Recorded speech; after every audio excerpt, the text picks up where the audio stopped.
Anees George அந்த BLO வந்து மன உளைச்சல் தாங்காமல் பணிச்சுமை காரணமாக தற்கொலை பண்ணிக்கிறார். நேற்று வந்து கேரளா முழுவதும் பணியாளர்கள் வேலை நிறுத்தம் செஞ்சிருக்காங்க. நாளைக்கு தமிழ்நாட்டில் வேலை நிறுத்தம். அனீஸ் ஜார்ஜோட உறவினர்கள் பத்திரிகையாளர்கிட்ட பேசும்போது கூட அவங்க என்ன சொல்லியிருக்காங்கன்னா, பழைய எஸ்ஐஆர்ல இருந்த அந்த டாக்குமெண்ட்ல இருக்க அந்த விவரங்களை அடிப்படையில் போய் கண்டுபிடிக்கிறது இருக்குல்ல, அந்த விவரங்கள் வச்சு போய் ஒருத்தவங்க பிடிக்கிறது இருக்குல்ல, அதுவே அவர் பல நாள் வந்து பெரிய மன உளைச்சலாக இருந்திருக்கிறாரு. நடக்க வாய்ப்பு இல்லாத, சாத்தியத்துக்கு இல்லாத ஒரு வேலையை கொடுத்து முடிக்கணுன்ற நெருக்கடி கொடுத்துருக்காரு. இது ஒரு டிஜிட்டலைஸ்டு டேட்டாவா இருக்குது. சர்ச் பண்ணோம்னா ஒரு எக்ஸல் ஷீட்ல சர்ச் பண்ண மாதிரி வேர்ல்ட்ல சர்ச் வர முடியாது. அது ஸ்கேன்டு காப்பி. நீ இவ்வளவு பெரிய டிஜிட்டல் இந்தியான்னு மாறுதட்டுற ஊருக்கு, ஆனா அதை ஒரு ஸ்கேன்டு காப்பியை ஒரு டிஜிட்டலைஸ் பண்ணி கூட வைக்கிறதுக்கு முடியாம தான் நீ இருக்கிற. எவ்வளவு பெரிய ஐக்யூ லெவல் உள்ளவனா இருந்தாலுமே இவ்வளவு பெரிய நெருக்கடிக்குள்ள இத்தனை இதை செஞ்சிருன்னு சொல்லி அழுத்தும் போது தலைதான் வெடிச்சு போமே தவிர அவங்க வந்து பிரில்லியண்டா வேலை செய்ய முடியாது. அது அவர்களுடைய குறை கிடையாது. தமிழிசையெல்லாம் வந்து மக்கள் கிட்ட கொண்டு வந்து நிறுத்திடாதீங்க. நான் என்ன சொல்றேன், அவ்வளவு தில்லு தெனாவட்டு இருந்தா பாஜக காரங்க வந்து மக்கள்கிட்ட பேசும். சென்னைக்குள்ள வரட்டும், இறங்கி நின்று எல்லாம் ஈஸியா தனமா இருக்குது, கேட்கட்டும் பார்ப்போம். டிவிகே தோழர்களுக்கு அந்த ஃபார்ம் கிடைக்க மாட்டேங்குது, கொடுக்க மாட்டேன்றாங்க அப்படின்ற சில கம்ப்ளைண்ட்ஸ். இப்போ இருக்கிற ஆட்சியாளர்கள் அவங்களுக்கு கைப்பாவையா இருக்கக்கூடிய சில பேர் வந்து இதை செய்ய ஸ்டார்ட் பண்ணியிருக்கிறாங்க. நீ வீட்டுக்குள்ள உட்கார்ந்துட்டு பனையூரை தாண்டி ஜன்னல் கூட திறந்து பார்க்காம என்கிட்ட சொன்னாங்க, கேள்விப்பட்டேன். ஒரு வார்த்தை கூட பாஜக என்றோ ஒன்றிய அரசு என்றோ RSS என்றோ தேர்தல் ஆணையம் ஞானேஷ்குமார்ங்கிற வார்த்தையோ கூட சொல்லல. மக்களை முட்டாளாக்குறது, மக்களை முட்டாளாக்குறது மட்டும் இல்ல, குழப்புறது. தேர்தல் ஆணையத்தின் மீது அந்த கோவம் போகக்கூடாது, ஒன்றிய அரசு மீது திமுக ஒன்றிய அரசு இருக்கிற மாதிரி எடுத்துட்டு இருக்காங்க. தேர்தல் கமிஷன்ல முறையிடுறாங்க. ஆனால் அதை அமல்படுத்தக்கூடிய அதிகாரம் யார்கிட்ட இருக்கு? திமுக கிட்ட இருக்கு. ஏன்னா அவங்க தான் இன்னைக்கு முதலமைச்சர். லாட்ரி மார்ட்டின் மருமகனே பாஜகவை பற்றி ஒரு வார்த்தை உன் வாயில என்ன ஆச்சு? நான் புதுக்குழுல பேசிட்டேன். நான் பேசின பேருக்கு திமுக இருக்கு, எல்லாரும் வாயிலையும் என் பேர் தான் வருது, என்னை பத்தியே தான் பேசிட்டு இருக்காங்க. ஊர் ஃபுல்லா நாய் கடிச்சிட்டாலே இது. எல்லாரும் நாயை பத்தி பேசிட்டு இருக்கிறோம். அதுக்காக நாயோட உயர்வு பத்தியா போட்டி புகழ்ந்துட்டா இருக்கான். சொறி நாய் கடிக்குதுன்னு சொல்றேன்டா. அதே மாதிரி இந்த சொறி நாய்க்கு யாரை கடிப்பது என்று கூட தெரிய மாட்டேங்குது. சில பேர் கேட்கறாங்க, 100 ரூபா ஒரு போட்டோ எடுத்து ஓட்டுறது கூட உங்களுக்கு வழி இல்லையா? பீகார்ல பெண்கள் பல பேர் சொன்னது என்னன்னா, 25 கிலோ ரேஷன் அரிசியை விற்று 150 ரூபா வாங்கித்தான் நாங்க பாஸ்போர்ட் சைஸ் போட்டோவே எடுத்தோம் அப்படின்னு சொல்றீங்க. இதெல்லாம் பாவம் இல்லையா? எவ்வளவு பெரிய நெருக்கடி. அதே நெருக்கடி தமிழ்நாட்டில் இருக்கா இல்லையா? வணக்கம். இன்றைய நிகழ்ச்சியில் நம்மோடு பேச ஊடகவியலாளர் தோழர் சுமன் கவி அவர்கள் இணைந்துள்ளார். வாருங்கள் அவர்கள் பேசுவோம். தோழர் வணக்கம். வணக்கம் தோழர். இந்த எஸ்ஐஆர் ப்ராசஸ் வந்து இப்போ தமிழ்நாடு, வெஸ்ட் பெங்கால், கேரளா, இன்னும் பல மாநிலங்களில் வந்து நடந்துட்டு இருக்குது. அதன் ஒரு விளைவாக ஏற்கனவே வந்து அந்த வேலை ஒரு மாதத்துக்குள்ளே அதை முடிக்கணுன்றதுனால இந்த பிஎல்ஓஸ்க்கு வந்து எவ்வளோ நெருக்கடி இருக்குதுன்றத எல்லாரும் பேசியிருந்தாங்க. அவங்களே வந்து பல இடங்கள்ல எங்களுக்கு முறையாக சொல்லித்தரப்படலை அப்படின்ற இஷ்யூஸ்லாம் வெளில செய்திகள் வந்துட்டு இருந்தது. அதோட உச்சபட்சமாக வந்து கேரளாவில் இருக்கக்கூடிய கண்ணூர்ன்ற ஊரில் ஒரு பிஎல்ஓ அவர் வந்து இந்த பணி சுமை தாங்காமல் தற்கொலை செஞ்சு இறந்துட்டு இருக்குதா செய்தி வந்திருக்குது. பல அமைப்புகள் கண்டனம் தெரிவிச்சிருக்குது. இப்படி ஒரு பக்கம் இருக்குது, இந்த வேலை பணி சுமைன்றது இவ்வளோ கொடூரமான ஒரு வேலையாக இருந்திருக்குதுன்றது இருக்குது. ஆனால் இந்த வேலையை வந்து ரொம்ப எளிதான வேலைன்னு சொல்லி பேசியிருந்தாங்க. பாஜக சேர்ந்த முன்னாள் மாநில தலைவர் தமிழிசையாக இருக்கட்டும், எடப்பாடியாக இருக்கட்டும், அதிமுக சேர்ந்தனும் ஜெயக்குமார்னு பலரும் சரி, இது ஒரு விஷயமா?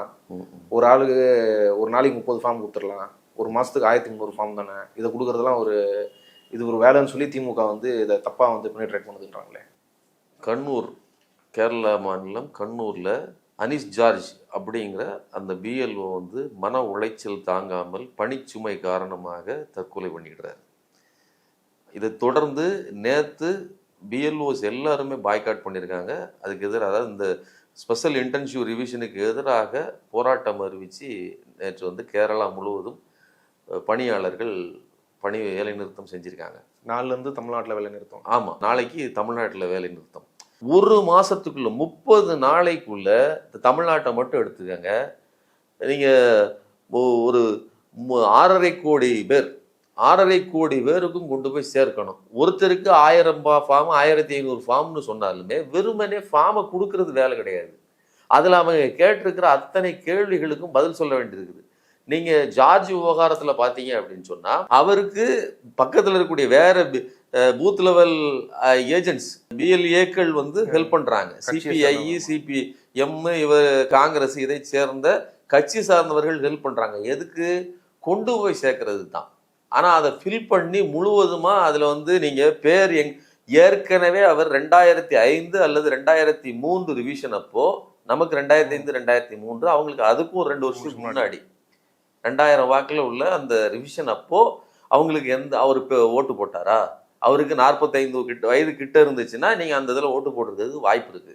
ஒருவேளை அவருக்கு இல்லை அப்படின்னு சொன்னால் அவங்க அப்பா அம்மா யாருடைய பேர் அது எங்கே இருக்குது, அதுலேயும் அவங்க வீடு மாறி வந்திருந்தாங்கன்னா அவங்க எங்கே ஏற்கனவே நீங்கள் நல்லா புரிஞ்சு ஒரு பையன் 20 வயசு 25 வயசில் அவனுக்கு இப்போ ஓட்டு போடணும்னு வச்சுக்கோங்களேன், அவங்க அப்பா ஏற்கனவே வேற ஒரு ஊரில் இருந்திருப்பார் இல்லையா, அவர் எங்கே ஓட்டு போட்டாருன்னு கண்டுபிடிக்கணும்.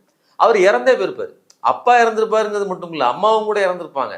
நீங்கள் உறவினருங்கிற இடத்துல வந்து வேற ஆட்கள் பேரை, அதாவது கணவர் பெயரை ஒரு அம்மா எழுதுது, கணவர் பெயர்ல உறவினர் ஏற்றுக்கொள்ள முடியாது அப்படின்னு சொல்றாங்க. அப்பா பேர் தான், அப்பா பேர் அம்மா பேர் அல்லது நெருங்கிய அதாவது ரத்த உறவினர்களை பார்த்து எழுதணும். நீங்க யாரை போய் தேடுவீங்க? நீங்க வேறு ஊர்களுக்கோ இல்லை பக்கத்து எங்க மாறி இருந்தாலும் 25 வருஷத்துக்கு முன்னாடி ஒருவன் ஓட்டு போட்டது எப்படி, அடுத்தவர் ஓட்டு போட்டது எப்படி தெரியும்? நமக்கு ஓட்டு போட்டதே நமக்கு ஞாபகம் இருக்கிறது இல்லை. இன்னும் கூடுதலா சொல்றதா இருந்தா குறிப்பிட்ட எலெக்ஷன்ல 10 வருஷத்துக்கு முன்னாடி யாருக்கு ஓட்டு போட்டாங்கிறதே கூட ஞாபகம் வச்சிருக்க மாட்டேன். ஏன்னா அன்னைக்கு இருக்கிற பொலிட்டிக்கல் சர்க்கம்ஸ்டன்ஸை பொறுத்து தான் மக்களுடைய ஓட்டுடைய மூடே மாறுது. கட்சிக்காரங்க ஞாபகம் வச்சிருப்பாங்க, சாதாரண மக்கள் ஏன் ஞாபகம் வச்சிருக்கணும்? அந்த நேரம் அது யாருக்கு கைக்கு போட்டோமோ இதுக்கு போட்டோமோ இப்படிதான் யோசிப்பாங்க. அவங்களுக்கு யார் நின்றார்கள்னு கூட சரியா தெரியாது. அப்படி இருக்கிறப்போ இன்னைக்கு நீங்க அந்த லிஸ்ட்டை எடுத்து பார்த்தீங்கன்னா அன்னைக்கு ஓட்டு போட்டவங்கள பல பேர் இறந்தே போயிருக்காங்க. நீங்க லிஸ்ட்டை பார்த்தீங்கன்னா தெரியும், உங்க சொந்தங்கள்ல அவ்வளவு பேர் இறந்துருக்காங்க. ஆனா இப்படிப்பட்ட நெருக்கடியில அந்த 1065 வாக்குகள் அவ்வளவு பேருக்கும் கொண்டு போய் அவர் டிஸ்ட்ரிபியூட் பண்றாரு. எல்லாருக்கும் நீங்க வந்து ஃபில் பண்ணி கொடுங்க அப்படின்னு அவங்க நெருக்கடி கொடுக்குறாங்க. நீங்க இதெல்லாம் எனக்கு என்னங்க தெரியும், நீங்க ஃபில் பண்ணி கொடுங்க, எனக்கு டீட்டெயில் எடுத்து கொடுங்கன்னு சொல்லும்போது அவரால் அதை அச்சீவ் பண்ண முடியல. மன உளைச்சல் தாங்க வேற. இது அது அவர் ஒருத்தருக்கு மட்டும் கிடையாது, பல பேருக்கு அப்படி ஒரு பணிச்சுமை அங்கே இருக்கிறதா வந்து புகார்கள் கொடுத்து. அங்கே மட்டும் இல்லை, தமிழ்நாட்டில் அதை விட கூடுதலான பணிச்சுமை. நான் பார்க்குறேங்க, ஒருத்தர் சந்தித்து பேசுகிறேன், 1300 ஃபார்ம் கொடுத்தாங்க என் கையில், நான் 800 ஃபார்ம் தான் என்னால் இது பண்ண முடிஞ்சிருக்கு. 600 ஃபார்ம் அதாவது ஆள் இருந்தால் கூட கொடுத்துருவேன். இந்த பேர் இந்த அட்ரஸ் இவங்க இருக்காங்க கொடுத்துடலாம், வேற யாருக்கு கொடுக்குறதுன்னு ஒன்று. அவருக்கு இன்னொரு பிரச்சனை என்னன்னா, வீட்டுக்கு போனீங்கன்னா அங்க இருக்கிறவங்க ஹஸ்பண்டுக்கு நேம் இருக்குது, வீட்டுக்காரங்களுக்கு நேம் இல்லை. அது எப்படி எனக்கு இல்லாம போகும்? நாங்க போன எலெக்ஷன்ல கூட போட்டிருக்கோம். போன எலெக்ஷன்ல போட்டீங்க ரைட்டு, ஆனா இந்த ஏரியாவில் இதே இதில் தான் நீங்க இருந்தீங்களா, வேற எங்க இருந்தீங்கன்னா அவங்கள போட்டு ரோதனை பண்றது. ஒரு வேளை நான் சொன்னேன் இல்லையா, ஹஸ்பண்டு பேர் இருந்து சரி இவங்க புது என்ட்ரி, அதாவது வலது பக்கம் என்டர் பண்றது, இடது பக்கம் என்டர் பண்ணாம வலது பக்கம் உள்ளதை ஃபில் பண்ணா கூட நான் புதுசா என்னை சேர்த்துக்காங்க அப்படின்னு சொன்னா ஹஸ்பண்டை நீங்க ரெஃபரன்ஸா போட முடியாது, நீங்க சேர்க்க மாட்டாங்கிறாங்க. இதுக்கெல்லாம் அவங்க பதில் சொல்றது சிரமம். ஒரு விஷயம் ஒண்ணு சிரமம். இப்போ ஒரு வேளை நான் அதை வந்து சரிங்க நான் ஒரு பிஎல்ஓ இதெல்லாம் செய்யுங்கன்னு சொன்னா கூட இதெல்லாம் அவுட்புட்ல ஒத்துக்கிட்டு மேலே ஏறணும்னு உத்தரவாதம் எனக்கே கிடையாது. ஒன்று இதெல்லாம் செய்யணுங்கிற முழுமையான அனுபவமோ எனக்கு பிஎல்ஓக்களுக்கு உரிய பயிற்சியே கிடையாது. இறக்கி ஓட விட்டாச்சு. ஒரு ஓட்டப்பந்தயத்துக்கு எவ்வளவு பயிற்சி தேவைப்படுது ஒவ்வொரு வேலைக்கும். இவங்களாம் சொல்றாங்களே எங்களுக்கு முறையான பயிற்சி கொடுக்கப்படல, எங்களுக்கே குழப்பமா இருக்குது, மக்கள் கேட்குற கேள்விகளுக்கு எங்களால் பதில் சொல்ல முடியல, எங்களுக்கு ஏன்னா புரிதல் இல்லைன்னு சொல்றாங்களே. ஆனா இங்க தமிழ்நாட்டிலே 3 நாள் பயிற்சி கொடுத்ததா சொல்றாங்க, மற்ற இடங்களே பயிற்சி கொடுத்ததா சொன்னாங்க. அந்த பயிற்சி அப்போ எப்படி எடுத்துக்கிறது? பயிற்சி அதாவது 3 நாள் பயிற்சி கொடுத்தோம் அப்படிங்கிறது, அந்த ஃபார்மை ஃபில் பண்ணுறதுக்கு நீங்கள் கொடுத்தீங்க ரைட்டு. ஒரு 1500 பேர் கொண்ட ஒரு பூத்தில் 2002 என் பேர் இருக்குன்னு நான் சர்ச் பண்ணணும். நான் படித்தவன், ஏதாவது நமக்கு படித்தவங்க போய் தேடி உட்காந்து எனக்கெல்லாம் வந்து ஒரு 1 hour ஆச்சுங்க.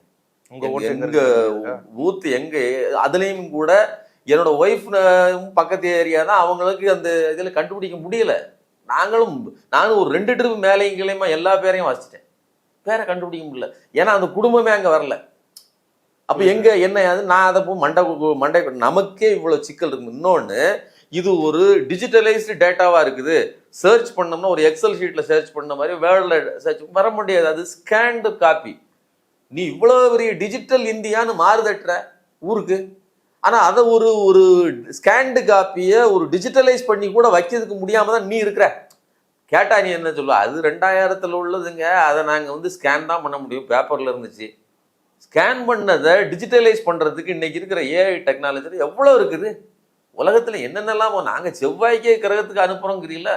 நீங்கள் இந்த ஒரு சின்ன விஷயத்தில் கூட உங்களுடைய கட்டமைப்பு இவ்வளவு பலவீனமாக இருக்கும்போது இவ்வளவு ஓட்டையான ஒரு அமைப்பை வச்சுக்கிட்டு நீங்க ஒண்ணு அவங்களுக்கு நான் என்ன சொல்றேன், எந்த ஒரு அதிகாரியா இருந்தாலும் எவ்வளவு பெரிய ஐக்யூ லெவல் உள்ளவனா இருந்தாலுமே இவ்வளவு பெரிய நெருக்கடிக்குள்ள இத்தனை இதை செஞ்சிருன்னு சொல்லி அழுத்தும் போது தலைதான் வெடிச்சு போமே தவிர அவங்க ஒரு பிரில்லியண்டா வேலை செய்ய முடியாது.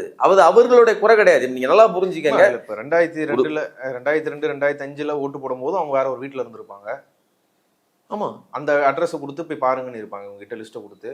அந்த அட்ரஸுக்கு போனா இருக்க மாட்டாங்க. இப்ப தேடுற வேலை எல்லாம் இவங்களுக்கு. ஆமா, எல்லாமே இவங்களுக்கு.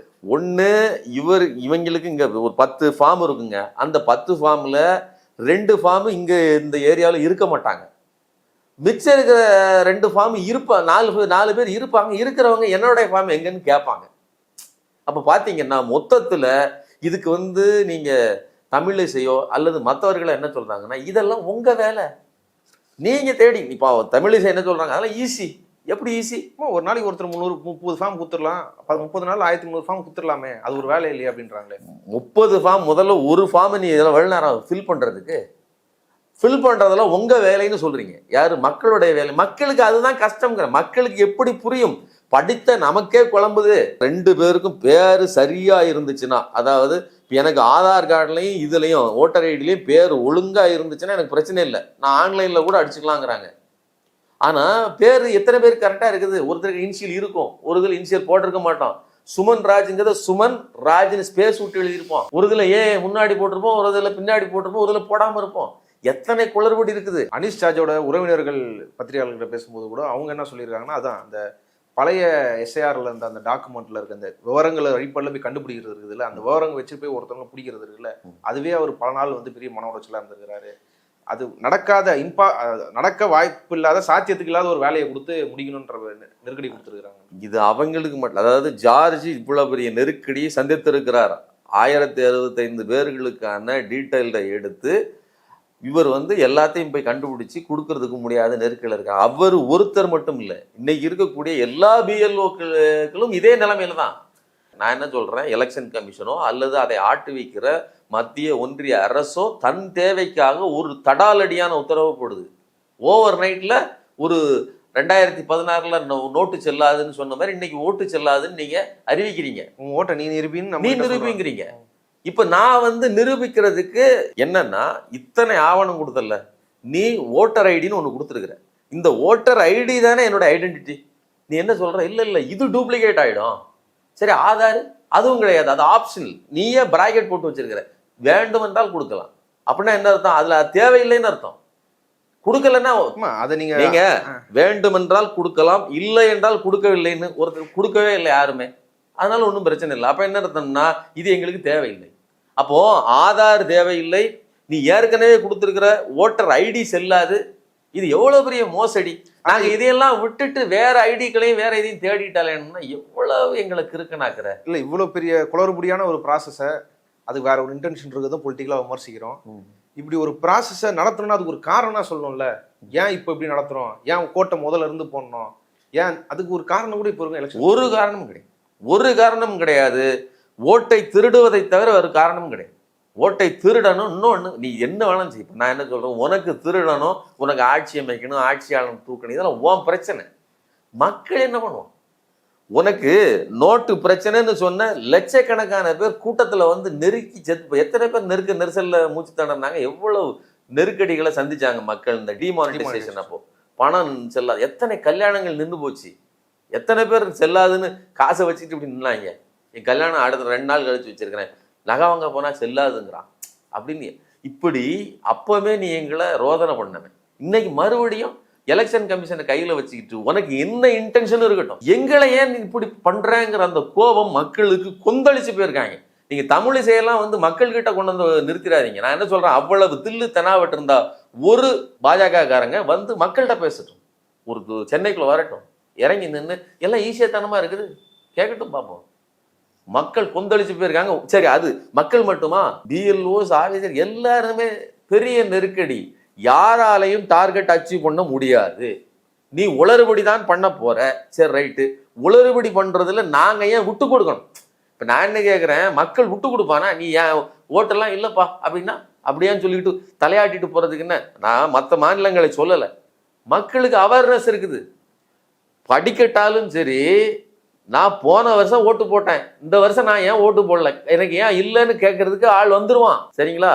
அதனால இன்னொன்று சொல்கிறேன், நீங்கள் 6.5 கோடி வாக்காளர், 100 ரூபா ஒரு ஆளுக்கு பாஸ்போர்ட் சைஸ் ஃபோட்டோ எடுக்கணும்னா கிட்டத்தட்ட 6,500 கோடி ரூபாய் மக்கள் செலவு பண்ணுறோம். எதுக்கு? உன் தேவைக்காக, உனக்கு வேணுங்கிறதுக்காக. நீ ஆதார் இன்னொன்று, ஒவ்வொருத்தரும் வேலை சோழியை போட்டுட்டு தான் 3 நாள் வந்து நிற்கணும். முதல் நாள் ஃபார்ம் வாங்குறதுக்கு, 2வது ஃபார்மை ஃபில் பண்ணுறதுக்கு, 3வது உங்கள்கிட்ட சப்மிட் பண்ணிவிட்டு, 2வது ரிவிஷனில் வந்துட்டான்னு பார்க்கறதுக்கு, ஒவ்வொன்றுக்கும் வரணும். ரிவிஷன் ஒருவேளை வரலன்னா நான் மறுபடியும் போய் கலெக்டர் ஆஃபீஸ்லையோ அல்லது கோர்ட்லேயோ போய் நிற்கணும். இவ்வளோத்துக்கும் என் வாழ்க்கையில் நான் வந்து எல்லாத்தையும் போட்டுட்டு வந்து நிற்கணும்னா சாதாரண மக்கள் எப்படி வந்து நிற்பான்? சில பேர் கேட்குறாங்க, 100 ரூபா ஒரு ஃபோட்டோ எடுத்து ஓட்டுறது கூட உங்களுக்கு வழி இல்லையா அப்படின்னு கேட்குறான். பீகாரில் நடந்த ஒரு அதாவது கருத்து கேட்பு கூட்டம், பெண்கள் ஆண்கள் அங்கே பங்கேற்றவர்கள், மக்கள் எல்லோரையும் கூப்பிட்டு எஸ்ஐஆர்ல பங்கெடுத்துக்கிட்டவங்க, பிஎல்ஏஸ் பிஎல்ஓஸ் எல்லாரையும் கூப்பிட்டு ஒரு கருத்து கேட்டு கூட்டம் ஓப்பனாக நடத்தும் போது அதுல வந்த பெண்கள் பல பேர் சொன்னது என்னன்னா, 25 கிலோ ரேஷன் அரிசியை விற்று 150 ரூபா வாங்கித்தான் நாங்க பாஸ்போர்ட் சைஸ் போட்டோவே எடுத்தோம் அப்படின்னு சொல்லியிருக்காங்க. நீங்க பீகார் வறிய மாநிலம், அவர்கள் அப்படின்னா எவ்வளவு பேர் ரேஷன் அரிசியை வாங்கி வாழ வேண்டிய நிர்பந்தத்தில் இருப்பாங்க பாருங்க. அந்த ரேஷன் அரிசியை வித்துத்தான் பாஸ்போர்ட் சைஸ் போட்டோ எடுத்தே ஒட்டணும்னா 7.25 கோடி பேர் கொண்ட அந்த மாநிலத்துல எத்தனை மக்களை நீங்கள் பாஸ்போர்ட் எடுக்கிறதுக்காக ரேஷன் அரிசி விற்க வச்சு, இதெல்லாம் பாவம் இல்லையா? இது எவ்வளவு பெரிய நெருக்கடி. அதே நெருக்கடி தமிழ்நாட்டுக்கு இல்லையா, இருக்கா இல்லையா? அதே மாதிரியான ஏழை மக்கள் அந்த கஷ்டத்தை இன்னைக்கு அனுபவிச்சுட்டு தான் இருப்பாங்க. அங்க கேட்டாங்க, சொன்னாங்க, இங்க கேட்கறதுக்கு இன்னும் மக்களுக்கு சொல்ல வரல. கண்டிப்பா சொல்றேன், இது ஒரு மிகப்பெரிய மன அழுத்தத்தை, பொருளாதார அழுத்தத்தை எல்லாத்தையும் மக்களுக்கு கொண்டு வந்து சேர்க்குது. நீ வந்து ஒழுங்கா மக்களுக்கு ரேஷன் அரிசி சாப்பாடு போடுறதும் கிடையாது. எளிய மக்களுக்கு அந்த போட்ட அரிசியை கூட வித்துட்டு தான் கொண்டு வந்து பாஸ்போர்ட் சைஸ் போட்டோ எடுத்து ஒட்டணும்னா எந்த அளவிற்கு இந்த மக்கள் நலிந்து போய் கிடக்குறாங்க. அவங்களை நசுக்கி இன்னைக்கு நான் ஜெயிச்சிட்டேன்னு மாறு தட்டிட்டு வெற்றி கொண்டாடங்க ஆடிட்டு இருக்கீங்கன்னா எவ்வளவு பெரிய அயோக்கியத்தனத்தை கொஞ்சமும் கூச்சம் இல்லாம நீங்க செஞ்சிட்டு இருக்கீங்க அப்படின்னு நம்ம உண்மையிலே பார்த்த ரத்த கண்ணீர் வருகிறது. ஒரு பக்கம் இது மக்களுக்கும் சரி, அந்த பணியை செய்யக்கூடிய பிஎல்ஓக்கு இருக்கிற நெருக்கடியை பேசுறோம். இப்போ பிஎல்ஓக்கள் வந்து 4ல இருந்து தமிழ்நாட்டில் இந்த வேலையில் ஈடுபட மாட்டோம்னு சொல்லி புறக்கணிக்கிறாங்களே, இது எப்படி நடக்கும்? இதை செய்ய முடியுமா அவங்களால? இது செய்யறதுனால அவங்களோட பிரச்சனைகளை கன்சிடர் பண்ணி இதை எதனா தள்ளி வைக்கிறது, ஒத்தி வைக்கிறது நடக்குமா? இல்லை அவங்க மேல நடவடிக்கைன்னு பாவமா தேர்தல் கமிஷன் மூலமா? இல்லை, இப்பவுமே 97% 6.5 கோடி பேர்ல 6 கோடியே 36 லட்சம் பேர்ல 6 கோடி பேருக்கு நாங்க டிஸ்ட்ரிபியூட் பண்ணிட்டான்னு அறிவிக்காங்கிறாங்க. இதை எங்கேயாவது நம்ப முடியுதா? அது உண்மை இல்லையா? எங்க என்ன எவிடன்ஸ் இருக்கு? நான் என்ன கேட்கிறேன், இப்படி போய் நீங்க வந்துட்டு போனதுக்கான நீங்க எத்தனை பேருக்கு கொடுத்தாச்சு அப்படிங்கிறதுக்கு ஏதாவது ஒரு டேட்டா, ஏதாவது ஒரு அத்தாட்சி உண்டா? போதுமான அளவுக்கு இன்னும் பிரிண்டே அடிக்கலன்னு விமர்சனங்கள் வந்துட்டு பெரிய பிரிண்டே அடிக்கலைங்க. நான் என்ன கேட்கிறேன், இன்னைக்கு இருக்கக்கூடிய டெக்னாலஜிக்கு நீங்க ஒரு ஆன்லைன் போர்ட்டல் வச்சீங்கன்னா எவ்வளவு இது ஏற்றப்பட்டுக்கிட்டு இருக்குது, எவ்வளோ டேட்டா ஏற்றப்பட்டுக்கிட்டு இருக்குங்கிறது எங்களுக்கு விழத்தானே செய்யும். ஆமாம், டிரான்ஸ்பரன்சி தானே. நீ உள்ள என்ன டேட்டா ஏற்றுறேன்னு எங்களுக்கு தெரிய வேண்டியதில்லை, ஆனால் இத்தனை டேட்டா ஏறி இருக்குங்கிறத நான் பார்க்கறதுக்கு எனக்கு உரிமை இருக்கு இல்லையா? உள்ள என்ன ஏறுதுங்கிறத பார்க்கறதுக்கு கூட எனக்கு உரிமை இருக்குது. அதையும் செய்யணும். நான் ஏன்னா நீ பாட்டு சொல்லிடுவேன், இந்த தெரு உள்ள முடிஞ்சிச்சும்ப, நான் போய் தேடினோம்னா அந்த தெரு இருக்காது. நம்பரை மட்டும் காட்டி ஏமாற்றக்கூடாது. அப்போ நீ நினைச்சன்னா ஒரு போர்ட்டலை உருவாக்கி இவ்வளவு ஏறிட்டு இருக்குன்னு காட்ட முடியும். இன்னைக்கு தங்கம் விலை நிலவரம் அல்லது இந்த போஸ்ட் இவ்வளவு வியூ பார்த்தோம் அப்படின்னு அந்த எண்ணிக்கை காட்ட முடியுதுன்னா, இது இந்த டாக்குமெண்ட் இத்தனை டவுன்லோட் ஆயிருக்குன்னு ஒரு காட்ட முடியுதுன்னா, இவ்வளவு அப்லோட் ஆயிருக்குன்னு உன்னால காட்ட முடியாதா? இப்போ பாதி கூட வந்து எனுமரேஷன் ஃபார்ம் கொடுக்காம 90% முடிச்சுன்னு சொல்றாங்கல்ல, அப்போ டிராஃப்ட்ல ரிசல்ட் என்ன வரும்? இது கொடூரமான ஏமாற்று வேலை, இது ஒரு அப்பட்டமான ஏமாற்று வேலை. நான் அதான் சொல்றேன், நம்மளை அதாவது ஒரு பக்கம் மக்களை திண்டாட வைப்பது, இன்னொரு பக்கம் பிஎல்ஓஸை திண்டாட வைப்பது, கடைசியில நான் வச்சிருக்கிற நம்பரை காட்டிடுறது, இதுதாங்க முடிஞ்சது இதெல்லாம் அப்படின்னு சொல்லி. அப்ப வந்தவரை கணக்கு எடுத்துக்கிட்டு மித்ததை எல்லாம் கழித்து கட்டுகிற வேலையை இவர்கள், அதுவும் அவர்கள் தேவைக்கு ஏற்ற மாதிரி, அதுலயும் ஒன்றிய பாஜக அரசு தன் தேவைக்காக இந்த எஸ்ஐஆரை நிகழ்த்தி கொண்டிருக்கிறது. இதனால மிகப்பெரிய அபாயத்தை நாம் சந்திக்க இருக்கிறோம் அப்படிங்கிறத எடுக்கிறது. இந்த நடைமுறையில் இவ்வளவு பிரச்சனைகள் இருக்குது, இதுக்கு ஒரு நோக்கம் இருக்குதுன்றத பேசுறோம். இப்போ சமீபத்துல தமிழக வெற்றி கழகம் இந்த ப்ராசஸ் ஆரம்பிச்சு கொஞ்ச நாள் ஆயிடுச்சு. ஆரம்பிக்கிறதுக்கு முன்னாடிலேருந்து எல்லா கட்சிகளும் எதிர்த்துட்டு இருக்கிறாங்க. குறிப்பா திமுக கூட்டணி வந்து எதிர்த்துட்டு இருக்கிறாங்க. இப்போ வந்து இது அவர் புதுசா அவர் கேள்விப்பட்டு அவருக்கு ஆச்சரியமானது பெரியும். தமிழ்நாட்டில் இது வேற மாதிரி பிரச்சனை. இங்க வந்து திமுக வந்து இதை இது பண்ண பாக்குறாங்க. அவங்களே பிஎல்ஓஸா மாறிடுறாங்க. அவங்க வந்து எங்களோட ஓட்டுகளை உள்ள வர அனுமதிக்க மாட்டாங்க அப்படின்னு சொல்லி இது திமுக ஏதோ ஒரு அவங்க சூழ்ச்சி பண்ற மாதிரி இங்க தமிழ்நாட்டில் எஸ்ஐஆர் வச்சுன்னு பேர் ஒரு விமர்சனம் சொல்றாரு. இந்த அனீஸ் ஜார்ஜ் விவகாரத்தில் நல்லா நீங்கள் அந்த விஷயத்தை கரெக்டாக படிச்சீங்கன்னா தெரியும். அதில் வந்து அவருக்கு உரிய ஃபார்ம்களை தேடி கண்டுபிடிக்கிறதுக்கு, அதாவது யார் டிஸ்ட்ரிபியூட் பண்ணணுமோ அதுக்கு ஓரளவுக்கு அங்கே இருக்கக்கூடிய கட்சிக்காரர்கள், அதாவது பிஎல்ஏக்கள், பூத் லெவல் ஏஜென்ட்ஸு உதவி செய்தார்கள். அது காங்கிரஸ் கட்சியாக இருக்கலாம், அல்லது சிபிஐயாக இருக்கலாம், எம்மா இருக்கலாம். இவர்கள் வேலை செய்தார்கள். அதையும் மீறி அவர் எல்லோருக்கும் ஃபில் பண்ணி கொடுக்க வேண்டிய நெருக்கடி இருந்ததுனால தான் அவர் மரணம் அடைஞ்சார். நம்ம முதல்ல சொன்னோம். அப்போது ஒரு இடத்துலையும் ஒரு கட்சிக்காரர் போய் நின்று உதவுவது அப்படிங்கிறது இங்கே தடை செய்யப்படலை. நீங்கள் இது ஒரு நீண்டகால பழக்கம் தான். நீங்கள் பூத்து சிலிப்பு கொடுக்கறதுக்கு யாரும் வந்து இது பண்ணுறதே இல்லை. அவங்கவங்க பூத்து இதை அடித்து பூத்து சிலிப்பை கொடுப்பாங்க. வாலண்டியராக கொண்டு போய் கொடுத்துட்டு வருவாங்க. பல பேர் வாங்குவாங்க. அதாவது ஒரு கட்சிக்குள்ளே அதை வாங்குவாங்க, ஒரு கட்சிக்குள்ளே வாங்காமல் விடுவாங்க.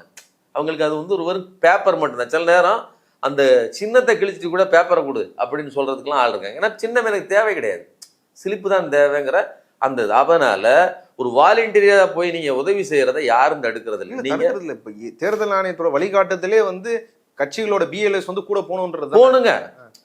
நீங்க பல்வேறு இடங்களில் இஸ்லாமிய அமைப்புகள், பிஎல்ஏக்கள், அதாவது சிறு கட்சிகள் எல்லோரும் இறங்கி நிற்கிறாங்க.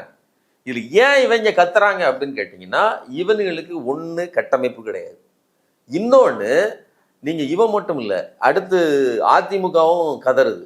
நீ முதல்ல என்ன சொன்ன, எஸ்ஐஆர் மிகச்சிறந்தது நல்லதுன்னு சொன்ன. இப்ப என்ன சொல்லிட்டு இருக்கிற, குளறுபடி நடக்குன்னு சொல்ற. இதுல ஏதாவது ஒண்ணுதானே கரெக்டா இருக்க முடியும். எஸ்ஐஆர் சிறந்தது, ஆனா இதுல குளறுபடி நடக்கு அப்படின்னு சொன்னா உன்னுடைய நோக்கம் என்னன்னா, பாஜக செய்கிற குளறுபடியை இவர்கள் தலையில, அதாவது இங்க இருக்கக்கூடிய ஆளுகிற மாநில கட்சியின் தலையில கெட்டுறதுக்கு நீயும், அதாவது ஓட்டை பறிக்கிறவங்க கிட்ட இருக்கிற பிரச்சனையை ஓட்டை காப்பாத்துறவங்க கிட்ட தள்ளுறதா? ஆமா. மக்கள் இன்னைக்கு பெரிய நெருக்கடியில் இருக்காங்க. அவங்களுக்கு கைட்லைன் பண்ணதுக்கு ஆள் இல்லை. அதுக்கு ஒரு கட்சிக்காரன் போய் நின்னான்னா அவனை குற்றம் சாட்டிட்டு இருக்கிற. ஆனா எவன் வலிந்து திணிக்கிறானோ, திணிச்சிட்டு அதெல்லாம் ஈஸி வேலைங்க அப்படின்னு தமிழிசை முத கொண்டு எல்லா பாஜக சொல்றாங்களே, அதிமுகவே சொல்றீங்க. இப்படி சொல்லிட்டு திமுக மேல சண்டைக்கு போறீங்க அப்படின்னா உங்களுடைய நோக்கம் என்ன? நீங்க எவ்வளவு பெரிய நயவஞ்சகர்கள். அதாவது உரிமையை பறி கொடுக்குறீங்கிறதுலாம் இல்லை. மக்கள் எக்கேடு கேட்டாலும் பரவாயில்ல, எங்களுக்கு ஒரு பொலிட்டிக்கல் அஜெண்டா இருக்குது, ஒரு நெரேஷன் இருக்குது. அந்த நெரேஷனை செட் பண்றதுக்கு இது ஒரு கேடுகட்ட நெரேஷன் இல்லையா? நான் என்ன கேட்கிறேன், மக்கள் இறந்து போயிருக்காங்க. எப்படி கரூர் விவகாரத்தில் விஜய் பொறுப்பற்ற முறையில் நடந்து கொண்டாரோ அதை விட கொடூரமாக இப்ப நடந்துட்டு இருக்காப்ல. கொஞ்சம் கூட கூச்சம் இல்லாம அவரோட விஜயோட பேச்சில என்ன சொல்றாப்புல, ஜென்சியினுடைய அதாவது அவர்களுடைய ஓட்டுக்களை மட்டும் பறிக்கிறதுக்கு திட்டம் போடுறாங்க. அப்புறம் சிறுபான்மையினர் யாரு, அடித்தட்டு மக்கள் பல்வேறு பேர் எத்தனை பேர் இருக்கிறாங்க, அவங்களுக்குலாம் என்ன தெரியும்? நீங்க புதிய வாக்காளர் மட்டும்தான் உன் வாக்காளர் நீ பேசுற. நீ அந்த அந்த அந்த வீடியோல மிச்ச வாக்காளர்லாம் சிறுபான்மையினர்கள் இழந்து வாக்குகளை இழக்கிறார்கள், ஏழை எளிய மக்கள் வாக்குகளை இழக்கிறாங்க. ஏன் இதுல வந்து எல்லாருமே பிரச்சனை தாங்க. யாருக்குமே இங்க வந்து நெருக்கடி இல்லைன்னு கிடையாது. நீ வீட்டுக்குள்ள உட்காந்துக்கிட்டு பனையூரை தாண்டி ஜன்னல் கூட திறந்து பார்க்காம என்கிட்ட சொன்னாங்க, கேள்விப்பட்டேன். எப்படி நாமெல்லாம் வந்து அடுத்த முதல்வர், ஆமா, ஒரு முதல்வர் எவ்வளவு கேவல, அடுத்த முதல்வர் கனவு கண்டுகிட்டு இருக்கிற நீ கேள்விப்பட்டாப்லையாம். யாரு வந்து சொன்னா, பக்கத்துல யாராவது இந்த ஆதவர்ஜனாவா புசியா என்னப்பா நடந்துகிட்டு இருக்கு, அதை இன்னொரு அண்டர் எஸ்டிமேட் பண்ணி சொல்றேன். அது வந்து சில குழப்பங்களை உருவாக்குது. தள்ளி வைக்கலாம்ல, ஏன் இவ்வளவு கம்மியான ப்ராசஸ்ல பண்றீங்க, டைம்ல பண்றீங்க, கொஞ்சம் நாளை அதிகப்படுத்தி பண்ணா ஓகேன்றதை ஏற்றுக்க முடியுமா? இல்லை, அதாவது என்னன்னா, முதல்ல இந்த வாக்காளர் திருத்த நடைமுறை என்பது வாக்காளர் திருத்தம் இல்லை, அது குடியுரிமை திருத்தம். அதை பற்றி நீங்கள் மீட்டிங் போட்டு, இவர் திமுக நடத்தின மீட்டிங்கில் திருமாவளவன் அவர்கள் ரொம்ப தெளிவாக பேசியிருக்காரு. உன்னுடைய தாய் தகப்பன் எங்கே இருந்தார்கள்? போன முறை 20 வருஷத்துக்கு முன்னாடி எங்க இருந்தாங்க? நீ எங்க இருந்த? உன்கிட்ட என்ன டாக்குமெண்ட் இருக்குது? அதுக்கு முன்னாடி என்னென்னலாம் டாக்குமெண்ட், அதாவது 20 வருஷத்துக்கு முன்னாடி வாங்கின சொத்து பத்திரம் இதெல்லாம் இருந்தா கொடு. இப்படியெல்லாம் கேட்பது என்பது வெறுமனே வாக்காளர் திருத்தம் கிடையாது. அப்போ அடிப்படையா இருக்கிற ஏற்கனவே இருக்கிற வாக்காளர் அடையாள அட்டை செல்லாது. அதுல இருக்கிற QR கோடை போட்டா அதுல இப்ப எல்லா வசதிகளும் வந்துட்டுல, இப்போ அது செல்லாது. உங்ககிட்ட ஏற்கனவே பூர்வாத்திரத்தை கொடு. உன்னுடைய நீ முன்னாடி என்னென்னலாம் செஞ்சுக்கிட்டு இருந்த, உங்க தாத்தா யாரு, பாட்டி யாரு, உன் குடும்பம் என்ன, நீங்க எங்க இருந்து வந்தீங்க போனீங்க, எல்லாத்தையும் கொடுன்னு கேட்பது தன்னுடைய அதிகார வரம்பை மீறி இந்த தேர்தல் ஆணையம் வாக்காளர் திருத்தத்தை அல்ல குடியுரிமை திருத்தத்தை செய்கிறார்கள். நீங்க CAA அப்படின்னு சொன்னா அதை எதிர்ப்பீங்க, சண்டை போடுவீங்க, எல்லா கட்சிக்காரங்களும் ஒன்னா வந்து நின்றுட்டு கோவப்படுவீங்க, ஆர்ப்பாட்டம் பண்ணுவீங்க. அதே மாதிரி NRCயை கொண்டு வர்றோம், நாங்க வந்து குடியுரிமை திருத்த பேரேடு தயாரிக்கிறோம் அப்படின்னு சொன்னாலும் பொங்குவீங்க. அப்ப நாங்க வேற வழியில வரோம் அப்படின்னு சொல்லித்தான் இவர்கள் இதை செய்து கொண்டிருக்கிறார்கள். இதற்கும் ஓட்டுக்கும் சம்பந்தம் இல்லை, இந்த வாக்காளர்களுக்கும் சம்பந்தம் இல்லைன்னு அவர் சொன்னார். அதுதான் ரொம்ப முக்கியமா. அப்ப நீங்க கேட்டீங்க இல்லையா, எதுக்காக செய்கிறோம்னு கூட சொல்லாம இவங்க இவ்வளவு நெருக்கடி கொடுக்காங்கன்னா அவங்க அதுக்காக தான் செய்யறாங்க. ஆனா அதுக்காகன்னு சொல்ல முடியாதுங்கிறதுனால சொல்லலை. சரி, இவ்வளவு பெரிய இதை தூக்கி தலையில, நம்ம தலையில பாஜக RSS, அவர் அதையும் சொல்றாரு, திரும்ப சொல்றாரு, RSS அஜெண்டா அது நம்ம தலையில தூக்கி சுமத்துது. அவன் நீ தான் உன் பொறுப்பு, நீ உன்னை ப்ரூவ் பண்ணிக்கோ, நிரூபிச்சுக்கோ நீ யாருன்னு அப்படின்னு நம்ம தலையில தூக்கி கொண்டு நிறுத்துது. இதை பற்றி பேசுகிற விஜய் ஒரு வார்த்தை கூட பாஜக என்றோ ஒன்றிய அரசு என்றோ RSS என்றோ தேர்தல் ஆணையம் ஞானேஷ்குமார்ங்கிற வார்த்தையோ கூட சொல்லல. அதை விட்டுட்டு நம்மளுடைய அரசியல் எதிரி நீங்களா நாங்களான்னு நாம் யாரை சொல்லுகிறோம், அவர்கள் தான் இதையெல்லாம் செய்கிறார்கள். மக்களை முட்டாளாக்குறது, எவ்வளவு மக்களை முட்டாளாக்குறது மட்டும் இல்ல, குழப்புறது. இது அவங்க முட்டாளாகிறது. அதாவது மக்கள் ஏற்கனவே இப்ப மக்களுக்கு பிரச்சனைங்க, நெருக்கடிங்க, மக்கள் அதான் வெடிச்சு போயிருக்கிறான். என்ன பண்ணலாம், இது தப்பு, இப்படி நடக்க நம்மளுடைய உரிமை வரி போகுதே அப்படின்ட்டு சரியா தேர்தல் ஆணையம் யார், அது யார் கையில இருக்குது அப்படின்னு அவனுக்கு நல்லா தெரியும். ஒன்றிய அரசின் கையில் இருக்குன்னு சின்ன குழந்தைக்கு கூட தெரியும். அப்ப நீ தெரியாத மாதிரி நடிக்கிறன்னா, நீ தெரியாத மாதிரி நடிக்கல, உன்னை நம்பி இருக்கிற, நீ சொல்றதும் சரிதான் ஏற்றுக்கொள்ளக்கூடிய பெண்களோ அல்லது இளவட்டங்களோ இங்க இருக்கக்கூடிய திமுக பக்கம் திரும்பி 100 பேர்ல ஒரு 10 பேர் திரும்பி கேள்வி கேட்டா கூட அது லாபம் தானே நினைக்கக்கூடிய ஒரு அயோக்கியத்தனமான வேலையை நீ தேர்தல் ஆணையத்தின் மீது அந்த கோபம் போகக்கூடாது, ஒன்றிய அரசு மீது அது கோபம் போகக்கூடாது. நீ வந்து பாஜக செய்ய வேண்டிய வேலையை நீ செஞ்சுக்கிட்டு இருக்கிற. அப்போ நீ நான் என்னன்னு சொல்லுவேன், நீ வந்த உடனே பாஜகவினுடைய கைக்கூலி ஏன் சொன்னா இதான் கைக்கூலி தானா? இல்ல, அவங்க இது ஒன்றிய அரசு தான் இது பொறுப்புன்னு தெரியாம கூட இல்ல. ஆதவர்ஜுனா அந்த ஆர்ப்பாட்டத்துல பேசுறாரு, எலெக்ஷன் கமிஷன் வந்து இங்க தமிழ்நாட்டுல ஏன் பீகார் மீறலன்னா, பீகார்ல வந்து ஆண்டதே பாஜகவோட கூட்டணி தான், இங்க திமுக ஆளுது, எதிர்கட்சி ஆளுது, இங்க மாநில அரசு கொடுக்குற தகவலை தான் தேர்தல் ஆணையம் எடுத்துக்கும், யார் யாரை சேர்க்கணும் சேர்க்க கூடாது, மாநில அரசு தான் அந்த வேலையை கட்டுப்படுத்துறதுன்னு சொல்றாரு. இது எப்படி எடுத்துக்கிறது? மாநில அரசு இங்க கட்டுப்படுத்துகிறதா? அப்படிதான் சொல்றாரு. யாரடா ஏமாத்துறீங்க உங்களுக்கு? அதாவது என்னன்னா, இவனுக்கு அதான் சொல்றேன், இவங்க முட்டா பசங்க கிடையாது, இவங்க தெரியாம பேசல, இவங்க திட்டமிட்டு திசை திருப்புகிறார்கள். பிரச்சனை பாஜக RSS, குறிப்பா திருமாவர்களினுடைய பேச்சுக்கு கணக்கு பண்ணீங்கன்னா RSS திட்டம் இது. நீ குடிமகனா இல்லையா, இந்த நாட்டுல வாழ தகுதி உள்ளவனா இல்லையா, போனா என்ன நடக்கும், போனா அதுக்கப்புறம் இந்த நாட்டின் குடிமகனுக்கான உரிமை எதெல்லாம் உண்டோ அதெல்லாம் உனக்கு கிடையாது, அப்படித்தான் ஆக போகுதுன்னு அவர் சொல்றாரு. ஆனா இதை பற்றி எல்லாம் துளியும் கவலை இல்லாம நீ இங்க இருக்கக்கூடிய ஓட்டு கட்சியை பிடிச்சி திட்டிட்டு இருக்கிற. ஒரு ஓட்டு கட்சி, அதுவும் தன் தலையில் தூக்கி போட்டுக்கிட்டு எவ்வளவு போய் உதவ முடியுமோ அந்த மக்களுக்கு உதவி செஞ்சுக்கிட்டு இருக்கிற ஒரு கட்சியை போய் நின்றுக்கிட்டு, இன்னைக்கு கூட இவர் உதயநிதி சொல்லியிருக்கிறார், ரொம்ப எச்சரிக்கையா இருக்க வேண்டியிருக்குது. முன்னாடிலாம் ED CBI இதெல்லாம் வச்சுதான் மிரட்டினாங்க, இப்ப தேர்தல் ஆணையத்தையே வச்சு மிரட்டிட்டு இருக்காங்க. அதனால சாதாரணமா நீங்க இதை வந்து எதிர்கட்சிகளாக இருக்கிற நம்மை ஒடுக்குவதற்கு முயற்சி பண்ணிட்டு இருக்காங்கன்னு சொல்றாரு. இது உண்மை. இருக்கிற எல்லா ஆயுதங்களையும் பயன்படுத்தி நம்மளை நசுக்கியாச்சு, மிச்சம் இருக்கிறது இந்த தேர்தல் ஆணையம் தான், அதையும் வச்சு நம்மளை நசுக்குவதற்கு வேலை செய்கிறார்கள்னு அவர் சொல்றாரு. இது வெறுமனே அந்த கட்சிக்கு மட்டும் இல்ல, கட்சி நசுங்குது, பெரிய கட்சி, அதுக்கு கீழே ஒரு அரசு இருக்குது, அரசும் நசுங்குது, அந்த அரசுக்கு கீழே மக்கள் இருக்காங்க, மக்களும் நசுக்கிறாங்க. இவ்வளவு பெரிய நசுக்குதலை ஏற்படுத்துகிற பாஜகவை பற்றி ஒரு வார்த்தை உன் வாயில என்ன ஆச்சு? நான் என்ன சொல்றேன், லாட்ரி மார்ட்டின் மருமகனே, உன் வாயில ஒரு வார்த்தை சொல்வதற்கு உன்கிட்ட இல்லையா? நீ என்ன தைரியம்? உனக்கு என்ன தெனாவட்டு வாழுது? அவர் திமிரு சொல்றாரு, தெனாவட்டு. நான் பொதுக்குழுல பேசிட்டேன், நான் பேசின பேருக்கு திமுக எல்லாரும் வாயிலையும் என் பேர் தான் வருது, என்னை பத்தியே தான் பேசிட்டு இருக்கிறாங்க அப்படின்னு. ஊர் ஃபுல்லா நாய் கடிச்சிட்டாலே இது, எல்லாரும் நாயை பத்தி பேசிட்டு இருக்கிறோம். அதுக்காக நாயோட உயர்வு பத்தியா போற்றி புகழ்ந்துட்டா இருக்கோம். சொறி நாய் கடிக்குதுன்னு சொல்றேன்டா. அதே மாதிரி இந்த சொறி நாய்க்கு யாரை கடிப்பதுன்னு கூட தெரிய மாட்டேங்குது. மக்களுக்கு இவ்வளவு பெரிய பிரச்சனை இருக்குது, நீ பாஜகவை கடிக்கிறத விட்டுட்டு திமுக மேல சாடுற அப்படின்னு சொன்னா நீ எவ்வளவு பெரிய அயோக்கியத்தனத்தை பண்ணிட்டு இருக்கோன்னு நான் சொல்றேன். இப்ப இது என்ன பெருமையா உனக்கு? அயோக்கிய நாயே அப்படின்னு நான் கேட்போம்ல. அவங்க அதே கூட்டத்துல என்ன சொல்றாங்கன்னா, இந்த பிரச்சனையை வந்து தேர்தல் ஆணையத்துக்கு மேல இருக்கு விமர்சனமா அவங்க என்ன சொல்றாங்கன்னா, இதை வந்து முன்னாடியே பிரபலப்படுத்தி இருக்கணும், பெரிய பெரிய கிரிக்கெட் நட்சத்திர வீரர்கள், சினிமா ஆக்டர்ஸ் இவங்கெல்லாம் கூப்பிட்டு முன்னாடியே விளம்பரம் பண்ணியிருக்கணும். அதை தவறிட்டாங்க. அதை பண்ண ஒரே தலைவர் வந்து விஜய் தான். வீடியோ போட்ட ஒரே நாள்ல 3 கோடி பேர் பார்த்துட்டாங்க.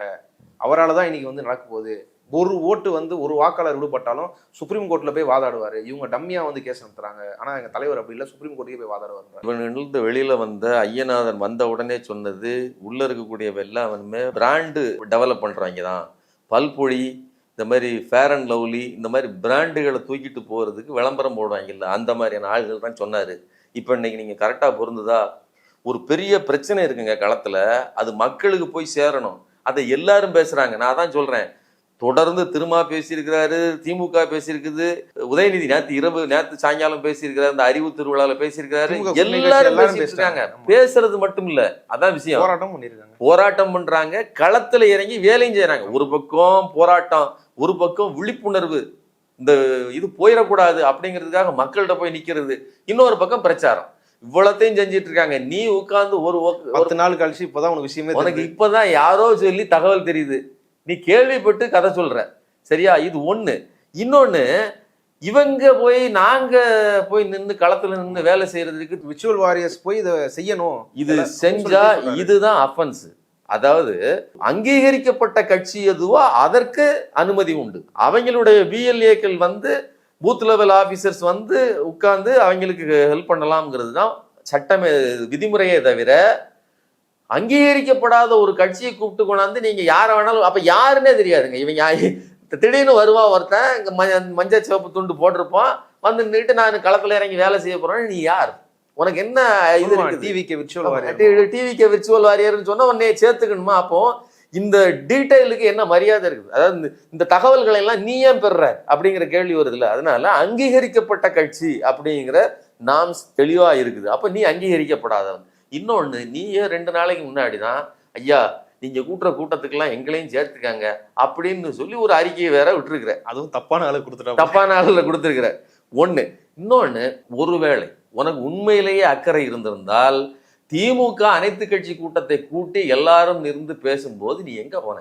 அவங்க சொல்றாங்களே, நீங்க வந்து தமிழக அரசு கூட்டணும், திமுக கூட்டினா நாங்க ஏன் வரணும், ஏன் சட்டமன்றத்துக்கு தீர்மானம் போடலன்னு கேக்குறாங்க. அது அதான் சொல்றேன்ல, தமிழக அரசு கூட்டி இருந்ததுன்னா சட்டமன்றத்துக்குள்ள கூட்டுறதா இருந்தால் அங்கேயும் அங்கீகரிக்கப்பட்ட கட்சிகள் தான் வர முடியும். இங்க எல்லா கட்சியும் வரணும், அனைத்து கட்சிகளும் வரணுங்கிறதுக்காகத்தான் இதை வெளியில கூட்டுறாங்களே தவிர திமுக கூட்டத்தை தவிர. இன்னொன்னு, போன முறை கூட்டினாங்க இல்லையா, அங்க அப்ப எங்க போன நீங்க? அதுக்கு வரணும் இல்லையா? நீட்டுக்கு எதிராக பிரச்சனை நடந்தப்போ புஷியானந்த் வந்து பேட்டி கொடுத்து போனார் இல்லையா? அது மாதிரி வந்திருக்கலாம்ல. அப்ப நான் என்ன சொல்றேன்னா, பாஜகவின் கள்ள குழந்தையாக நீ பாஜகவை விட நயவஞ்சகமாக அதற்கு ஆதரவு தெரிவிக்கிறாய், வேலை செய்கிறாய் அப்படிங்கிறதா என்னுடைய கருத்து. இவ்வளவு நேரம் இந்த செய்தி குறித்து விரிவாக உங்க கருத்துக்களை பகிர்ந்து கொண்டதுக்கு நன்றி.